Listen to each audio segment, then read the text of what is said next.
Okay, whenever you're ready, take one. Hello, this is Carmen Delutri with the Delutri Law Group, and you're listening to Jeff Smith with Vroom Vroom Veer. Perfect. Now I coughed. That's okay. All right, I'm going to hit stop, and I'll be right back. Okay, great. Are you ready to thoughtfully steer away from your revved up, frenzied, and far too often scripted life? Then welcome to Vroom Vroom Veer with Jeff Smith, where he guides you down the road differently traveled by sharing unique experiences with guests who have managed to shift away from a life stuck on cruise control and veered their way into a more authentic and fulfilling one in all sorts of interesting and kind of remarkable ways. Get ready to Vroom Vroom Veer with your differently traveled road chauffeur, Jeff Smith. Sir John Hargrave, welcome back for the third time to Vroom Vroom Veer. How's it going? This is going to be the third and best, Jeff. Most threes are really good, right? The third one is usually the best because the first two you're working it out, right? But the third one, you got it, you land it. I think we're gonna nail it. Thanks for coming back. Thanks for being here. I appreciate it. Thank you. So you wrote a new book, BlockChain for Everyone, and it looks pretty amazing. It's on my shelf, and I'll admit I haven't had a chance to crack it open yet, but it just looks so fun. So I can't wait to learn what you've learned through this reinvent yourself journey. So talk a little bit about the book. Yeah, it's a book about blockchain, which is this technology behind Bitcoin and this new class of digital money. So blockchain is what we call the Internet of Money. And I got involved with this back in 2013 when I bought a little bit of Bitcoin. Okay. And Bitcoin is priced kind of like a stock. So the price sort of goes up and down. So when I bought it in 2013, the price of a single Bitcoin was about $125. So I put a bunch of money into this. It was really hard to buy. I had to make a wire transfer to Belarus. I didn't even know where Belarus was. All like the first opening chapters of the book talk about this this very scary purchase I made of Bitcoin. Well, it turns out that 4 years later in 2017, that same Bitcoin was worth $20,000. So it went from $125 to $20,000, which is That's insane. Is like an 18,000% return, like the best investment I will ever have made in my life. So here I have to interrupt you because this is proof you're not a time traveler. Just to let you know. Okay. there was some question, right? As to whether I was really a distinguished gentleman from the 1800s. If you had, say, like been a time traveler, then you would have gone big, and that 20,000 would have been like 20 million or something, right? So this is evidence that you just got lucky, and you're not really a time traveler from the future. Or maybe I'm downplaying my wealth, Jeff. Oh, smarter. Okay, I got it. So you're like a traveler from the show. At any rate, so excited about the potential of this new digital currency, Bitcoin, and this whole new asset class, which we call cryptocurrencies. We call them altcoins, alternatives to Bitcoin. That I took my marketing company called Media Shower and I completely reinvented the company 100% into this new technology called blockchain. I took all of these clients, all this business we had built over the years. And like, if you ever watch like a professional poker tournament and you see like the poker guy who like puts his all in, he just like pushes all of his chips in one giant move. That's what I did. I went all in on blockchain. That's great. I love it. I love it. So this is fun because I've had other folks on the podcast talk about blockchain and crypto and Bitcoin and the whole deal. Uh-huh. And to be honest with you, when I listened to the show and while I was having the conversation, I kind of got it. And then it instantly goes away. And if somebody were to ask me in this moment right now, what's blockchain and Bitcoin all about? I'd go, it's complicated. Yeah. Because the real answer is I really don't get it. You know, I'm not too proud to admit that. So maybe today through your reinvention story of your life, and that's hilarious. I'm going to get a better understanding of what the hell blockchain is all about. I'm going to change your life because I'm going to explain it in one sentence. Sweet. Are you ready? I'm ready. Hit me. Blockchain is the internet of money. That's it. Blockchain is the internet of money. So think about our internet today is the internet of information, and blockchain is like the internet of money. So instead of trading information, sharing information, we're sharing money. Money being very widely defined as kind of anything of value, right? Money is not just US dollars. Money is also things, frequent flyer points and Starbucks rewards points and things like that. Anything of value, but that's the easy way to think of money. I like internet of money. And like, think about, being involved in the internet in the early days, the internet of information, which is when I started my career. And it was amazing. It was the greatest time to be alive because there were all these .com started. We were like building this new thing. I had one of the first comedy sites on the web. It was so exciting. And blockchain feels exactly like that, except it's a new internet, an internet of money. And it's moving even faster because there's so much more excitement, so much more money flowing into this system. That's it in a nutshell. Does that help? It does. It helps because now my mind is sort of swimming around and thinking about like a nerd stuff. It's like, okay, it's a network. You share things and, so it's so much easier to think about it that way. Yes, I think that is a nice summary. So, but let's get into the weeds. So when did this reinvention story start? Was it in 2017? Is that when you made that 20 grand? Yeah. So in 2017, we saw the potential for this. And as I said, we pivoted the whole company into this new space. And, 2017 was almost like a mania in this space. There was a craze. It was everywhere. That word was everywhere. It was everywhere. And I mean, there were just buckets of money being thrown at anything with blockchain in the title. And so for, the first year, it was amazing. And we were like, this is the greatest decision ever. But what happened was in 2018, the government got involved, lawyers got involved, and everyone began to see that, like, we don't really know how to think about this new money because they're kind of like stocks, but they're not stocks. They're kind of like currencies, but they're not currencies. They're really something new. And because of that uncertainty, everybody stopped almost overnight. It was like from, if you remember, like when the .com bubble burst in 2000, it was very much like that. So we called it crypto winter in 2018. So what was that when because Bitcoin, the price was kind of like my bellwether sort of like thing. I know it was going crazy, right? And then it's sort of like, I don't know if it literally crashed, but I know the value stopped climbing. So what happened? So what was was that sort of like the bellwether end I should say, is that when winter came? Yeah.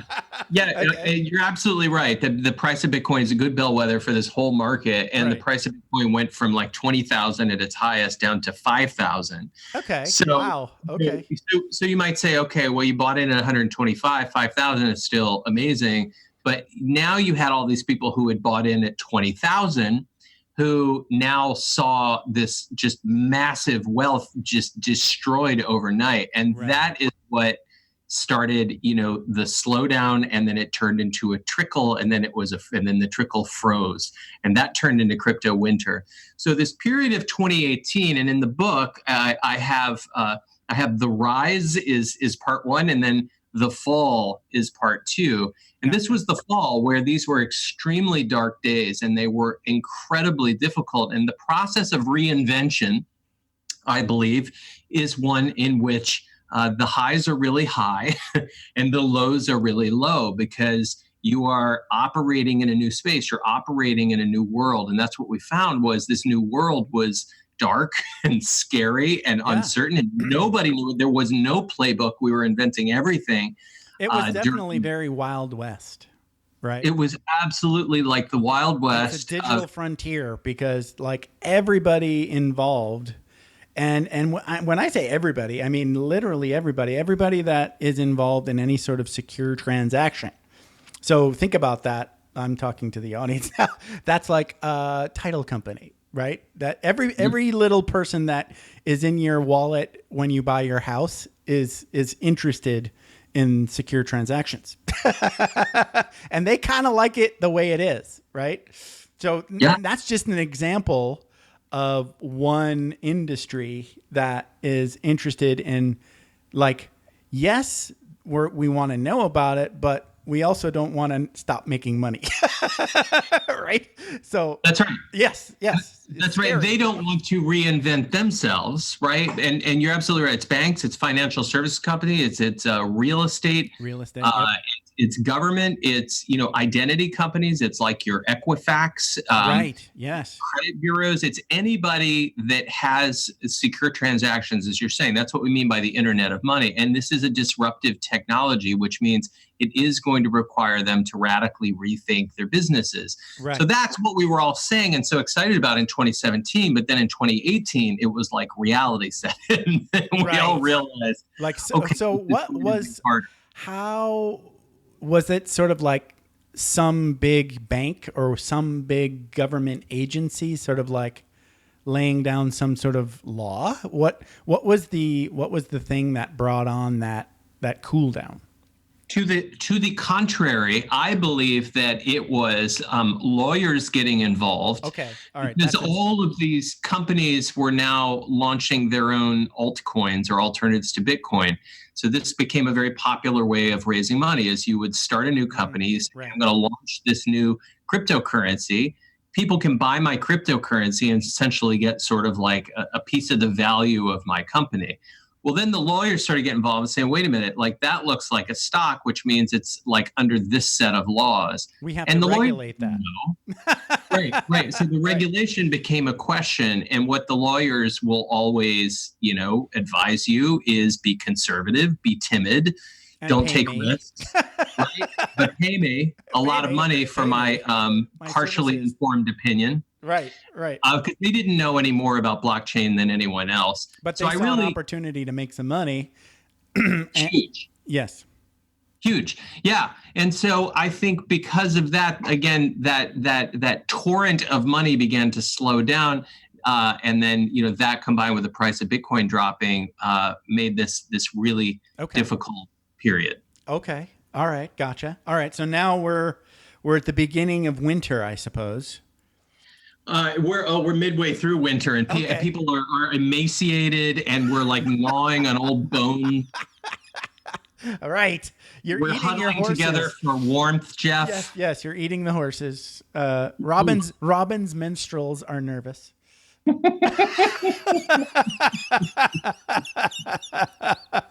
Thank you for getting that. Yes, I'm down with your Holy Grail reference. Okay. So then slowly, for those of us who endure, and this is the story of reinvention, is when we endure, when we really just have that unshakable self-confidence and we just soldier on and we learn new ways of working in the world. And we, much of the book is just my personal journey. And I really look at it as more like less of a technological book, is more like a spiritual book of like, here's how to reinvent yourself and how to make it through these very difficult transitions of life, and kind of the mind hacks or the affirmations, the sort of self-talk that I use to make it through to get to the other side. And then now today in 2019, we call it Crypto Spring. If blockchain has gone mainstream, you might have heard Facebook is launching its own cryptocurrency. And we're in a new era at this point where blockchain is finally really becoming a real industry. And those of us who lasted, who survived, we're becoming the leaders of this new world. And that's just enormously satisfying. So let's get into like so you went through this really funny story. I mean, there's this stuff about like you were in the Fed, right? And then you were in Poland, you're pitching and trying to get money. So I want to hit some of those. Yeah. Because that sounds like a blast. Yeah. Well, let me tell you kind of the origin story of the book first. Because when I first wrote it, I wanted essentially, the question you asked at the beginning, what is blockchain? Yeah. And there's a recurring joke in the book, which is I spend 6 chapters talking about blockchain to someone. And then at the end of it, they go, so what's blockchain? Right. Like that is the question that everyone asks. And I realized as I was writing this book, because at first I was like, I want a really user-friendly guide to blockchain that just explains this. And I wrote all these essays about how the technology worked. I sent it off to my editor, the great Jeremy Ruby Strauss at Simon & Schuster. He's had a bunch of New York Times bestsellers, and I trust him completely. And he reads the book, and then he gives me feedback. And he goes, well, John, this is how he talks. He goes, well, I want to say the first section was pretty good. There's 4 sections. He goes, the first section's pretty good. Second section needs a little work. The third section, you should probably rewrite. And the fourth section, just get rid of that entirely. I'm like, thank you for your honesty. Yeah, you need that. You did. No, so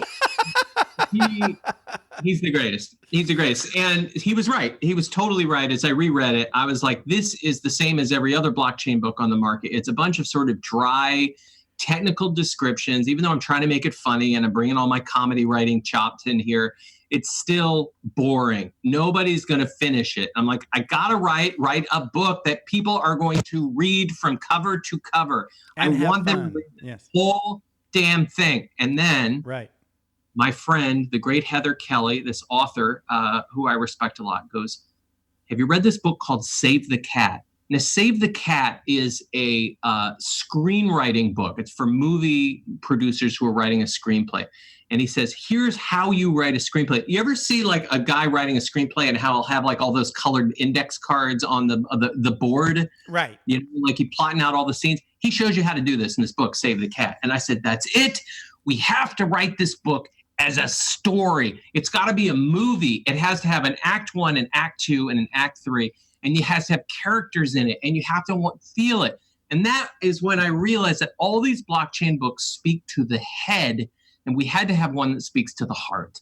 And Amen. That's what the second draft of this was all about, was I rewrote the entire freaking book. A rewrite? Wow.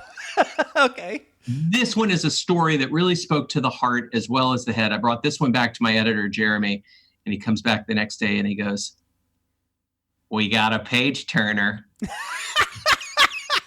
I said, what? He goes, I sat down and read that whole book in one sitting. 9 hours. He says, that never happens. And I was like, Jeremy, I will feed off of that compliment for the next 2 years. Thank you. Jeremy sounds a little bit like Dana Carvey doing. He sounds a little bit like George Bush. George Bush. Not gonna do it. The elder. Not the at this juncture. Not gonna read the blockchain. Not right now. Not right now. Not gonna do it. Maybe later. Maybe listen to it on audio, but I get on the audible.com. Audible bestseller, just nominated for an Audie Award. It's true. That is a thing. Audie Award. Simon Schuster nominated it for an Audie Award. Really? Those of you listening, yes, to the podcast, you might be interested in listening to the audiobook version. We put 500 hours of work into that. That was like writing the book a third time, and so proud of it. It's really great. That's amazing. Okay, so now I'm in. I can't wait to read the book. So you lived the story. So how much of the origin story, or so that's pretty much the origin story of the book and how it got to be a fun romp. But can we get some of the stories, some of your favorite, without giving anything away, obviously? But let's just tease some of these fun stories that you used as source material for this amazing book. Yeah. Well, there's a funny one, as you mentioned, at the Federal Reserve. So the Federal Reserve is the main bank. You learn a lot of financial stuff throughout this book. And one of the things is there's a bank called the Federal Reserve. It's the main bank in America, and it's a banking system, but it's also a series of physical buildings. There's 12 Federal Reserve banks. One of them is in Boston, where I'm located. And I was invited to a blockchain conference at the Fed. So I'm in this building. You got to go through all these security lines and metal detectors and all this in order just to get in the building, because you are literally surrounded by money. So all around you are millions of dollars in U.S. cash, just surrounding you. It's crazy. And I'm in the belly of the beast, Literally, I'm Belly of the beast. in the lunchroom. I'm in the commissary. Right. So I go down after this conference and I go have lunch, and I'm taking a video call on Skype with a potential client for our company, Media Shower. And remember, at this point, Media Shower has gone full time into blockchain. We're working with all these new blockchain entrepreneurs, all these new startups, and I'm talking with a blockchain company that wants to replace the U.S. dollar. Now, I just want to say that this is the very definition of the word irony. I am in the Federal Reserve working on a deal that is going to undo the Federal Reserve. That's amazing. I'm basically like a virus. Right. Yeah. I'm like a contagious virus right in the heart Yes. of the Federal Reserve. And I just loved the irony of what we were doing in that moment. Crazy. So if this were like a movie, then, you know, you could have some of that dun, dun, dun, dun, dun. You'd have a little USB stick and you'd have a team and, you know, you sort of. And like, I'm crouched in the corner, like talking, whispering furtively. Yeah. Yeah. Well, no, you have to have this whole like a SWAT team thing where you pass off to this guy and he puts it in a cart and, you know, then somebody goes through an air duct and then they zip line down and they put the USB stick into a server thing or something. And suddenly we have a blockchain dollar. But no, that's not what happened. and all this is happening in the lunchroom. That's what I love. Oh, there you go. That's amazing. Yes. Wow. So what's the Fed like? I mean, obviously, do you get this sort of like feel of Yes. Overwhelming oppression? I don't know. What's the word? You definitely have the feeling that you are in an extremely powerful and important building. You know, on one hand, it feels like a government building, but on the other, it's just so ornate and it's over the top. Like the wealth is very much on display. Yes, right. Understand the importance of where you are, even though you're in the cafeteria, where, by the way, a bowl of soup is $3 trillion. No, I know you're joking, but like I worked at a bank for about 6 or 8 months or so in downtown Los Angeles, right? So this bank is the Bank of Singapore. It's basically the government bank of Singapore. It's called DBS Bank. I don't know what DBS stands for. I can't remember, but that's basically the government bank of Singapore. So, and they've got a branch there in LA, and it's not like an ordinary bank, right? It's not, they don't have tellers and stuff, right? It's a business office for the bank. And what they basically do is they go out and find movies around Hollywood for Singapore to invest in. That's what those guys are doing, right? But, you know, that's neither really near here nor there. I got like an insider view of what happens, you know, when you're moving money around in a bank. It was really neat. You know, they've got this little room.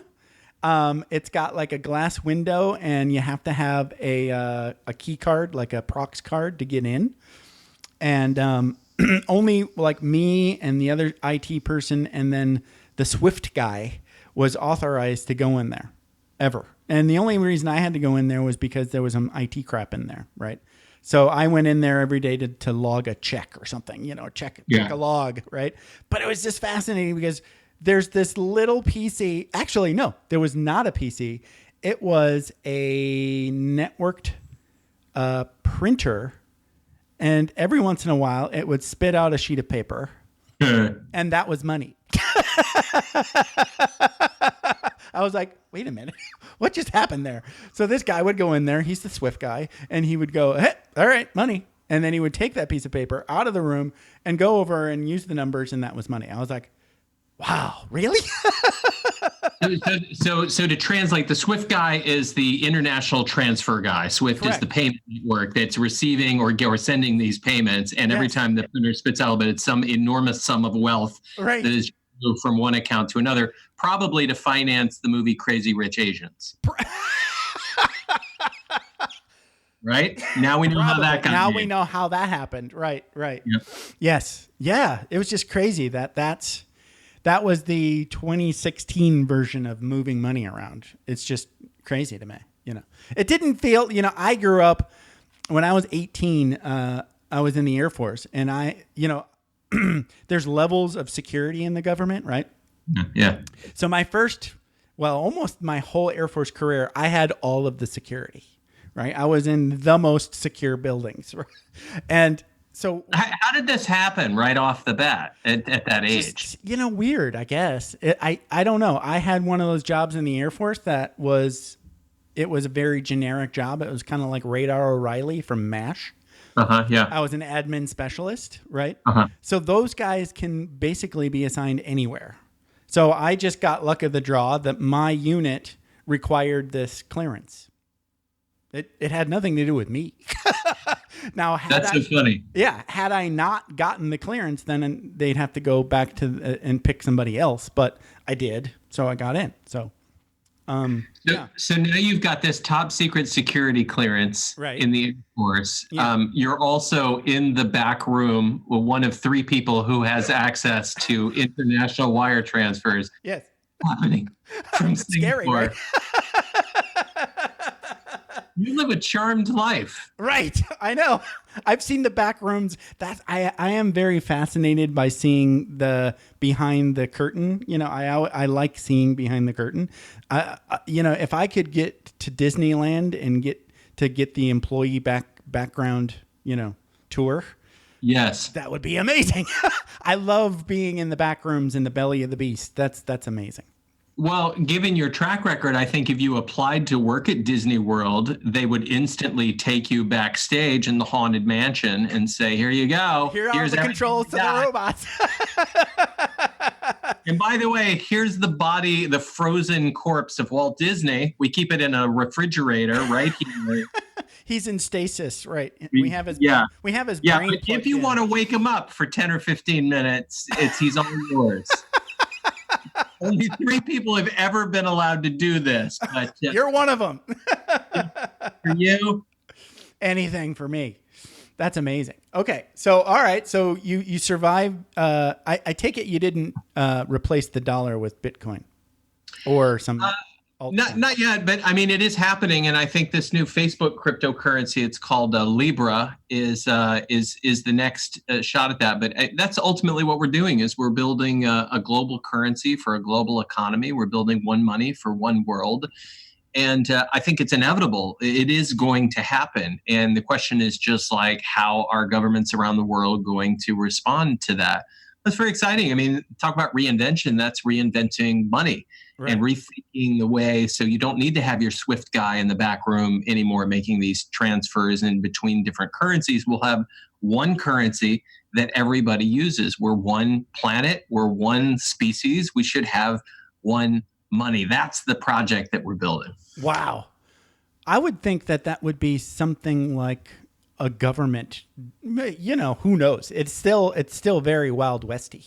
So you're thinking something like a Facebook or a Google or some tech company could potentially pull this off and everybody just signs up and then blam, that's the currency. Yeah, I mean, Facebook's got a good shot at doing it because they've got such a global reach. Okay. But there are a few other companies that might be able to do that.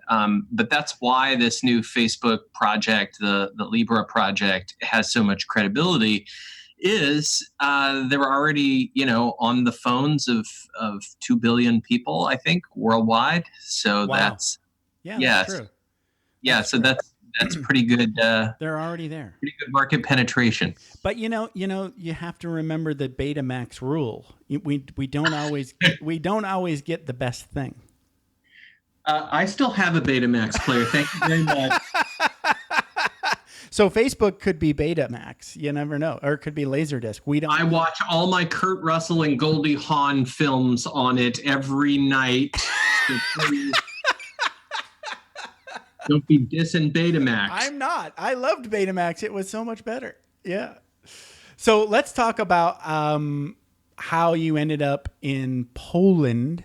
Were you in Poland or was this just where I was in Poland. So there's a funny scene in the book where I'm flying all around the world because this blockchain industry is really global. And when we say blockchain for everyone, we really mean everyone.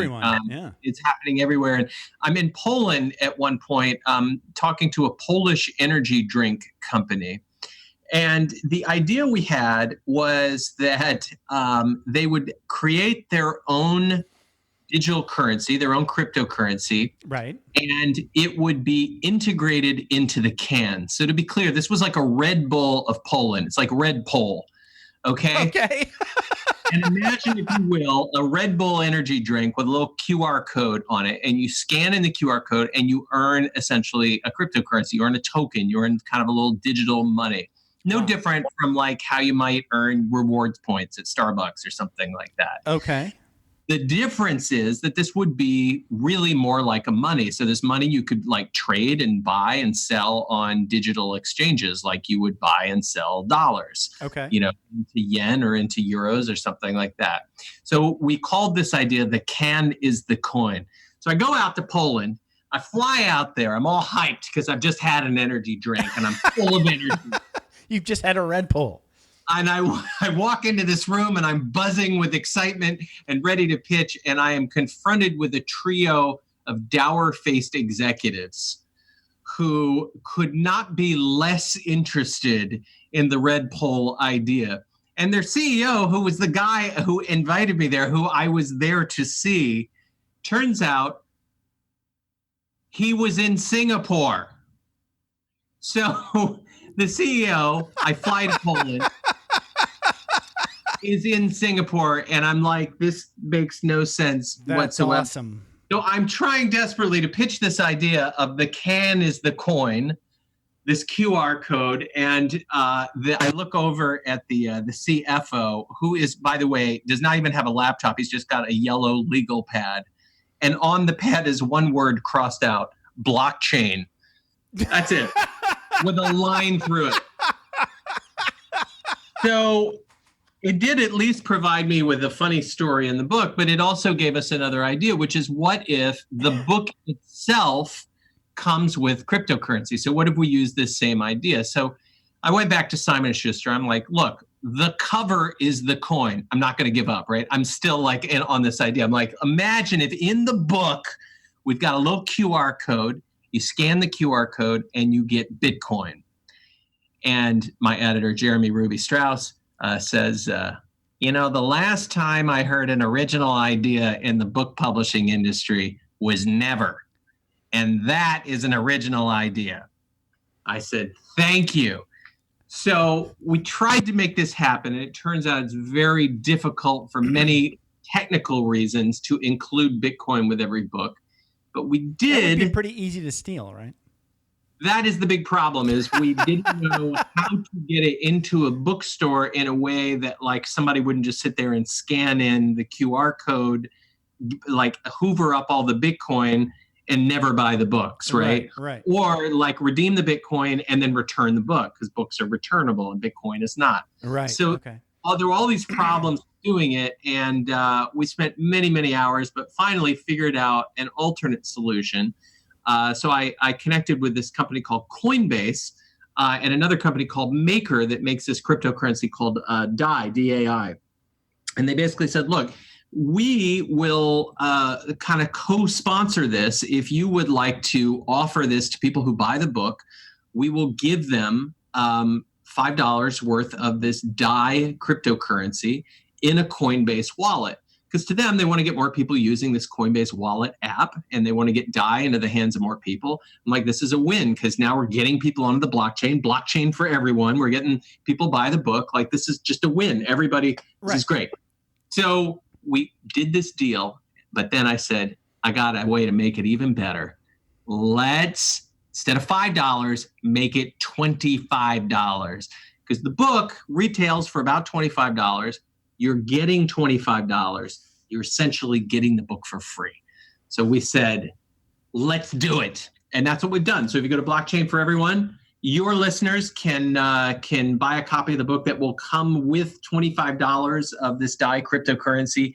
Along with it, you can redeem it back for cash, or you can use it in the Coinbase wallet to buy goods and services. And it's never been done before. It's really exciting. Wow. Yeah. That's really neat. We had this chat before, because I wanted to go try it and get my $25 of dye. And unfortunately, you gave me a copy of the book, so I paused. But as you suggested, I still kind of want to get my free book and my dye, and then I'll just gift my other copy. Sure. Yeah, let's do it. I think I will. Mostly just because I've never bought any crypto. So I kind of want some sort of crypto coin before I die. And before obviously, you die. Yes, before I die. So obviously, I'm not going to die anytime soon. I'm hoping to make it to, immortality, as we say. No, not immortality. More like death is optional phase. Yes. But yeah. The singularity. What? Say that again? The singularity. The singularity. Yes. Yes. Well, yeah. Right. Where we can upload. Yes. Some version of that. That'd be great. Okay. Wow. So that's amazing. I mean, but that's my vision for you too, and my vision for everyone is, those of us who are so excited about this technology, we got involved with it, like we bought a little bit of it, and that changes everything, because then you become an owner, and then you start thinking about this stuff in a new way, and you start thinking about the nature of money and an internet of money, and why does the dollar have any value? And it's just such an interesting concept to play with. And you start thinking about this once you own it. And that's why we wanted to get as many people as possible onto the blockchain, meaning owning these digital assets. And that's why it's such a great deal. Yeah, it's like changing the way you think about what money really is. Right? Yeah, right. Exactly. Yeah, exactly. Is it the paper in your wallet? Not really. It's not. It's not. No, that's just a representation. I mean, because money is whatever we agree it is. And when you were sitting backstage in your secret Swift room there at the bank, that wasn't piece of paper that wasn't cash, but it was money. Right. It was just a number. It was a number flying through the air from one account to another. Right. And then there was paper that just showed how much the number that had been passed. And that is the nature of money. It really is kind of all in our heads. It's all just what we agree it is. I've had that conversation with my dad, and I think I blew his mind. This was back when I started keeping money. Yeah. Not a lot of people keep money. I got lucky. I really got lucky. I've started investing. And one of my rules of investing is don't take that money out. It's there. That's for later. So I don't have to work forever. Right. I lovingly refer to it as the pile. Right. And to me, the pile it's different than money. It's more like a fire. Right. Yeah. And if you add more wood to the fire, then it'll burn longer. Right. And I start saying these things to my dad, and he's like, "What are you talking about?" Yeah, he's kind of got this attitude where he keeps money to buy things, and then he doesn't have money anymore. He never got the idea of the pile is fire. Does that make sense? Well, good for you. That's really interesting. It's like a fuel. It's like a fuel source. And if I can use that, I think that's a really useful analogy, because so much of the book is about investing. And one of the things I wanted to do when I wrote this book, the words blockchain investing, that was like an oxymoron. Nobody thought this stuff as investment. They thought of it as maybe speculative, or kind of, Bitcoin was sort of like drug money or the dark web or things like that. Right. Really trying to not only legitimize it, but say, look, if you didn't buy a little bit of this 5 years ago, financial planners, you have basically missed out on the single greatest money earning opportunity of our time. But you also have to think about it, and this is the great lesson to come from my personal story, is you have to think about it as hedging risk. It's basically a tiny slice of your portfolio. And in the book, tiny slice. Yeah, I lay it out as I'm talking between 2.5 to maybe 10% should be in these blockchain-based digital assets of your overall investment portfolio. But if you do that, and I show you all the math, it's very clear over the last 4 years, the stock market, bond market would have increased about 20%, but the stock market, bond market with a little bit like 2.5% Bitcoin would have doubled those returns. And the stock market, bond market, and 10% in these altcoins over the last 4 years, $10,000 would have grown to $200,000 in 4 years. And that shows you the power of these new digital assets. But you do have to think about them in a smart way, be willing to lose it all, and do your research, read my book, do your homework. Yeah, it is definitely a high risk asset at this point. Right? I mean, it is. But, at the same time, there's so much weird things going on that even people with gigantic math brains don't understand this, like bond market inversion. I've read that like 8 times, I think, trying to wrap my brain around, what's going on. And I'm pretty sure the puppet masters don't want us to figure it out. But what outside of that is, I think there's going to be, like right now, I'm mostly in stocks, right? And then the safe bet is bonds, which is kind of coming back. It was tanking forever, but it's now because the stock market goes down, right? And then bonds are supposed to go up. So then, if you're diversified, you're supposed to be covered either way. I think, this blockchain investment, whatever it turns out to be, I think it's very still Wild Westy for me anyway. I think it could definitely be either work with those, stocks, real estate, blockchain, bonds, right? I think it's going to get added in there, and then it'll be like a competition, Yeah, I think if you think about it as your alternative investments or your mad money. Right. Yes. There you go. That's better. Yeah. Right. I think that's the best way to think about it. The other thing is there's a big hunk in my book about what we call block stocks. And these are traditional publicly traded companies that are investing heavily in blockchain. So I've already mentioned Facebook, for example. Right. And I recommended in our newsletter, like the week before this big Facebook cryptocurrency announcement, because everybody knew they were going to make some kind of announcement. I said, this would be a really good time to think about buying Facebook stock. And turns out like there was this giant bump in the stock right after that happened.